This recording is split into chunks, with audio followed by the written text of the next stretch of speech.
Por quase 3 décadas, a Austrália manteve sua economia forte sem enfrentar qualquer recessão. Ela navegou com sucesso através da crise estática de 1999, da bolha tecnológica de 2000 e da crise financeira global de 2008, mantendo seu PIB sempre em crescimento. Essa trajetória de expansão continua sendo algo raro e nenhum outro país desenvolvido na era moderna conseguiu alcançar esse feito sem enfrentar nenhuma recessão, assim como a Austrália. A economia australiana, famosa por sua estabilidade, se beneficiou de políticas econômicas sólidas e decisões inteligentes ao longo das décadas. Sua abordagem equilibrada e relações comerciais estratégicas permitiram que o país evitasse as armadilhas que capturam muitas outras nações desenvolvidas. No entanto, a Austrália começou a depender cada vez mais da China como parceira comercial. Com o passar dos anos, a relação comercial entre a Austrália e a China se fortaleceu. A demanda chinesa por recursos naturais da Austrália, como minério de ferro e carvão, cresceu rapidamente, e a Austrália tornou-se um fornecedor-chave para a crescente economia chinesa. Essa interdependência criou uma relação comercial florescente, mas também deixou a Austrália vulnerável às mudanças na economia chinesa e nas relações políticas entre os dois países. Eventualmente, desentendimentos políticos e desacordos comerciais começaram a surgir entre a Austrália e a China.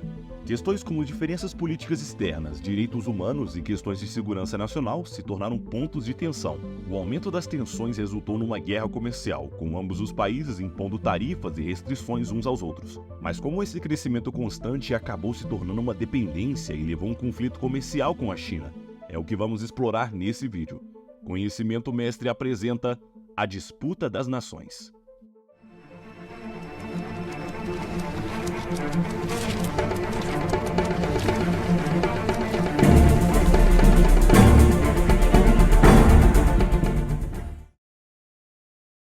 Durante a metade da década de 80, a Austrália já se destacava como uma nação próspera, sendo uma relevante exportadora de recursos naturais, tais como carvão, minério de ferro e gás. Contudo, nesse período, o país enfrentou desafios, incluindo 2 recessões consecutivas, que resultou em crescimento do desemprego e queda no padrão de vida dos cidadãos. Em resposta, o governo australiano promoveu uma série de reformas profundas. A primeira dessas mudanças foi permitir que a sua moeda, o dólar australiano, flutuasse. Isso significa que o valor da moeda seria agora estabelecido pelas forças de oferta e demanda do mercado, em vez de ser fixado ou controlado pelo governo central. Tal medida permitiu que, durante as crises, a moeda se desvalorizasse, tornando as exportações australianas mais acessíveis e, portanto, mais competitivas internacionalmente. Adicionalmente, o país embarcou em uma significativa desregularização do setor financeiro, promoveu uma maior abertura econômica e investiu pesado em infraestrutura. Essas ações colocaram a Austrália numa posição vantajosa para atender às necessidades internacionais, crucial para sua economia, dado que o mercado interno é relativamente pequeno e a população é de tamanho limitado. Sua localização geográfica estratégica próxima a grandes mercados asiáticos, como o Japão, sobretudo China, foi vital para o seu sucesso econômico. Com efeito, a partir de 1985, a China começou a crescer num ritmo impressionante de 10% ao ano, alimentada principalmente por sua produção industrial robusta. A Austrália foi um dos países que mais se beneficiaram do crescimento chinês, fornecendo à China recursos naturais essenciais como gás, carvão e minério de ferro. Se a China estava emergindo como uma potência industrial global, eram os recursos da Austrália que sustentavam boa parte dessa produção. Nesse contexto, a Austrália experimentou um período de crescimento contínuo de 30 anos, aproximadamente 3,5% ao ano, alavancado pela ascensão asiática, particularmente a chinesa. No entanto, com o passar do tempo, essa expansão tornou-se cada vez mais atrelada à economia chinesa, ao ponto de atualmente cerca de 33% de todas as exportações australianas serem direcionadas à China. Mesmo as exportações não relacionadas a minérios cresceram em 142% nos últimos 5 anos, com grande influência chinesa. A Austrália também depende da China no turismo, com 30% de toda a receita desse setor originária de turistas chineses, que despendem aproximadamente 60 bilhões de dólares por ano.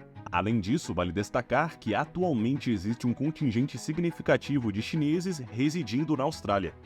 Sendo a população australiana de 15 milhões, esse grupo representa uma parcela importante do mercado inteiro.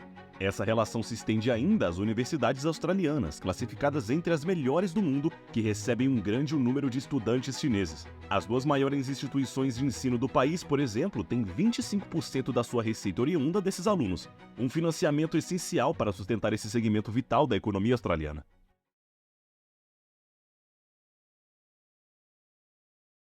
Na conjuntura presente, calcula-se que se a economia chinesa sofrer uma redução de 5%, a Austrália experimentará um declínio de 2,5% no seu PIB, resultando na perca de 550 mil empregos.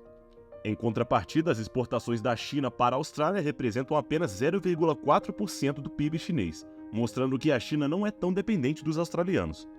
Isso significa que o fator que possibilitou a Austrália evitar as crises durante 3 décadas tornou-se agora um grande obstáculo. Essa realidade evidencia o risco atual da guerra comercial entre essas duas nações, iniciada em 2017, com acusações ao Partido Comunista Chinês de financiar indiretamente políticos e espiões favoráveis à China na Austrália. Logo em seguida, o governo australiano proibiu a Huawei de implementar a rede 5G no país e bloqueou 10 acordos de investimento chineses. Além disso, agravando as tensões, a Austrália juntou-se ao Quad, uma organização que inclui a Índia, os Estados Unidos e o Japão. O Partido Chinês expressou seu desagrado, comparando essa aliança à NATO, um grupo corporativo entre os Estados Unidos e a Europa. Em retaliação, a China aplicou uma tarifa de 200% sobre os vinhos australianos, acusando-os de dumping, além de uma tarifa de 80% sobre a cevada e restrições comerciais em diversos produtos australianos, como a carne e o cobre. A Austrália também atribuiu à China a orientação para seus compradores evitarem o carvão australiano.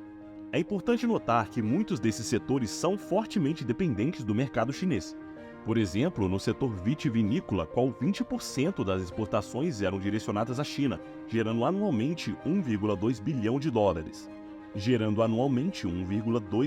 dólares. Após a imposição dessa tarifa, o volume exportado de vinhos australianos para a China diminuiu 29%, causando grandes prejuízos. A persistência dessa guerra comercial poderia devastar a economia australiana devido à sua intensa dependência. A China, por sua vez, tem utilizado isso ao seu favor e pode, no futuro, demandar concessões como a permissão da Huawei para implementar uma rede 5G ou forçar outras decisões.